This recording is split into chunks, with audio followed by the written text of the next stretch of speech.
چونکہ حدیث میں ہے وہاں فرشتے نہیں آتے جہاں تصویریں ہوں، ہوتی تو بارہ یہ تصویر ہی، چاہے علماء کا اختلاف ہو گیا ہے، لیکن اس سے بچنا چاہیے۔ اللہ اعلم،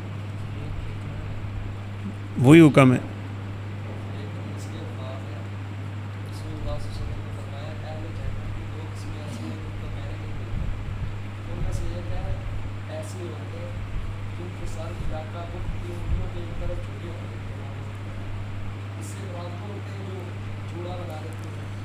بھائی کا سوال ہے، چلیں عورتوں کا بھی کوئی سوال آ گیا کہ نبی صلی اللہ علیہ وسلم نے فرمایا جہنم کی 2 صنفیں ایسی ہیں جو میں نے کبھی پہلے نہ دیکھی تھی۔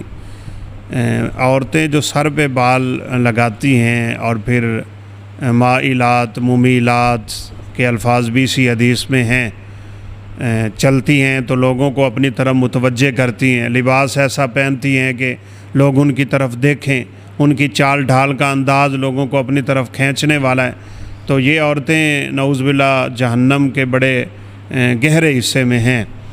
تو بختی اونٹوں کی جو آپ نے تشبیہ دی ہے، یہ اصل میں یہود و نصارہ کی عورتوں کی عادتیں ہیں۔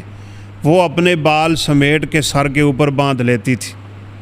آپ صلی اللہ علیہ وسلم نے معاملات میں بھی یہودیوں کی مخالفت کی ہے، ان پہ لعنتیں کی ہیں، چونکہ ان پہ اللہ کا غضب ہوا ہے، تو اس لیے عورتوں کو یہ بال اکٹھے نہیں کرنے چاہیے، بالخصوص گھر سے جب نکلتی ہیں تو۔ ہاں البتہ اگر بال لمبے ہیں، کام میں رکاوٹ پیدا کر رہے ہیں اور عورت گھر میں ہی ہے اور کوئی نہیں ہے، تو بالوں کو بچانے کے لیے اگر وہ تھوڑا سا اکٹھا کر کے پیچھے کر لیتی ہیں تو پھر انشاءاللہ کوئی حرج کی بات نہیں ہے۔ اس نیت سے نہیں کہ باہر نکلیں اور وہ لوگ ان کی طرف دیکھیں اور توجہ ادھر ہو، وہ اس اعتبار سے حرام ہے، اور اگر اس نیت سے کر لیں تو انشاءاللہ ظاہری طور پہ حرج نہیں ہے۔ واللہ اعلم۔ چلیں جی، وقت کافی ہو گیا، اگر کسی بھائی کے ذہن میں اور کوئی بات ہے تو پوچھیں، پھر ہم انشاءاللہ مجلس برخاست کرتے ہیں۔ دوست نے سوال کیا ہے کہ نماز جنازہ کا طریقہ کیا ہے، اور سلام پھیر کر ہاتھ چھوڑنے چاہیے یا چھوڑ کر سلام پھیرنا؟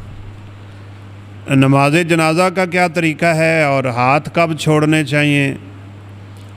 طریقہ تو الحمدللہ ہم سب جانتے ہیں، جنازے میں 4 تکبیریں ہوتی ہیں۔ پہلی تکبیر کے بعد سورہ فاتحہ ہے، کیا ثنا پڑھی جائے یا نہیں، ثنا کی کوئی دلیل ہماری نظر سے نہیں گزری، واللہ اعلم۔ فاتحہ کی دلیل صحیح بخاری میں ہے، سیدنا عبداللہ بن عباس رضی اللہ تعالیٰ عنہ نے جنازہ پڑھایا، اونچی پڑھایا، فاتحہ پڑھی، دوسری تکبیر کے بعد درود پڑھا، تیسری کے بعد دعائیں پڑھیں، اور پھر فرمایا کہ لِتَعْلَمُوا أَنَّهَا سُنَّةٌ، کہ آج میں نے تمہیں سکھانے کے لیے بھی اونچی جنازہ پڑھا دیا، تمہیں پتہ چلے سنت کیا ہوتا ہے۔ باقی رہا کہ ہاتھ کب چھوڑنے ہیں، اچھا یہ لوگوں نے خواہ مخواہ مسئلہ بنایا ہوا ہے کہ ایک سلام پھیریں تو ایک ہاتھ چھوڑ دیں، دوسرا سلام پھیریں تو دوسرا ہاتھ چھوڑ دیں۔ اس طرح کے مسئلے عمومی طور پہ اس کو ہم پنجابی میں کہتے ہیں ڈھکوسلے، ایویں ہی اپنی طرف سے بنائے ہوئے ہوتے ہیں جن کا کوئی سر پیر نہیں ہوتا۔ آج بھی ایک بھائی کا سوال تھا کہ جی اگر ایک بندے کی رکعت رہ گئی ہے تو وہ امام کے ایک سلام پھیرنے کے بعد اٹھے یا 2 سلام پھیرنے کے بعد اٹھے؟ تو میں اللہ کے بندے کتنا سا فاصلہ ہوتا ہے دونوں سلاموں میں، صرف 5 سیکنڈ کا فاصلہ ہے، کیا اتنی جلدی ہے کہ ہم ایک سلام کے فوراً بعد اٹھنا چاہ رہے ہیں؟ تو اس طرح کے مسائل کی کوئی حقیقت نہیں ہوتی، آپ آرام سے سلام پھیرنے کے بعد ہاتھ چھوڑ دیں، کوئی حرج کی بات نہیں۔ بلکہ وہ ہمارے ایک دوست کہا کرتے تھے کہ بعض لوگوں نے مسئلے اس طرح کے بنائے ہوتے ہیں جن کی ضرورت بھی نہیں ہوتی۔ کہتے ہیں ایک بندہ آگے مولوی صاحب کو کہنے لگا تو وڈا مولوی بنا پھرنا ہے، تو میں نے دس کہ ایسی ایک رکعت 2 سجدے کیوں کرنے؟ سوال ہوتے ہیں لوگوں کے عجیب ہوتے۔ وہ ایک جگہ پہ بھائی کچھ دینی مسائل میں الجھ رہے تھے، تو ایک نے دوسرے کو کہا اچھا تو ایڈا وڈا ہے تو 10 حضرت آدم کا نکاح کنے پڑھایا؟ تو حضرت آدم کے نکاح کا کیا سوال ہے؟ وہ ایک تابعی سے پوچھا گیا تھا کہ حضرت آدم کا نکاح کس نے پڑھایا؟ تو انہوں نے کہا اصل میں اس شادی کی مجھے دعوت نہیں ملی تھی، دعوت ملی ہوتی تو میں آپ کو بتا دیتا کہ کس نے پڑھایا۔ تو اس طرح کے سوالات عجیب۔ اس نے کہا آپ بتائیں جی ایک رکعت میں 2 سجدے کیوں ہوتے ہیں؟ اور مولوی صاحب نے کہا یار مجھے تو پتہ نہیں ہے۔ انہوں نے کہا تو کہاں تھا مولوی، یہ پتہ کیوں ہوتے ہیں 2 سجدے؟ یہ ایک سجدہ وہ ہے جو اللہ نے آدم علیہ السلام کو کروایا تھا فرشتوں سے، اور دوسرا پتہ کون سا ہے جس کا تجھے پتہ ہی نہیں ہے؟ جب فرشتوں نے سر اٹھایا نا تو دیکھا کہ ابلیس نے سجدہ نہیں کیا اور اس کو دربار الہی سے دھتکار دیا گیا ہے، تو وہ دوبارہ سجدے میں گر گئے تھے۔ یہ دوسرا سجدہ وہ ہے، ڈھکوسلا وے کو۔ اچھا مولوی صاحب بڑے سیانے تھے، وہ کہنے لگے اچھا یار تو یہ بتا، چلو ٹھیک ہے تیری مہربانی، تو میرے علم میں اضافہ کرتا، تو مجھے یہ بتا اگر نمازی رکعت میں دوسرا سجدہ بھول جائے تو اسے کیا کرنا چاہیے؟ انہیں کہا تھا تو مینوں نہیں پتا۔ اس نے کہا یہی افسوس کی بات ہے، جس چیز کا پتہ ہونا چاہیے اس کا پتہ نہیں ہے، اور جس کی کوئی ضرورت ہی نہیں ہے ہم وہاں پڑے رہتے۔ تو بہرحال یہ کوئی دلیل ہم نے نہیں دیکھی آج تک کہ ایک سلام پھیرنے کے بعد ہاتھ چھوڑ دے اور دوسرے کے بعد دوسرا چھوڑ دے، ایسا کچھ بھی نہیں، یہ مولویوں کے ڈھکوسلے ہی ہیں بس۔ اللہ بالکل نبی صلی اللہ علیہ وسلم کا سایہ تھا، یہ بات غلط ہے کہ آپ صلی اللہ علیہ وسلم کا سایہ تھا ہی نہیں۔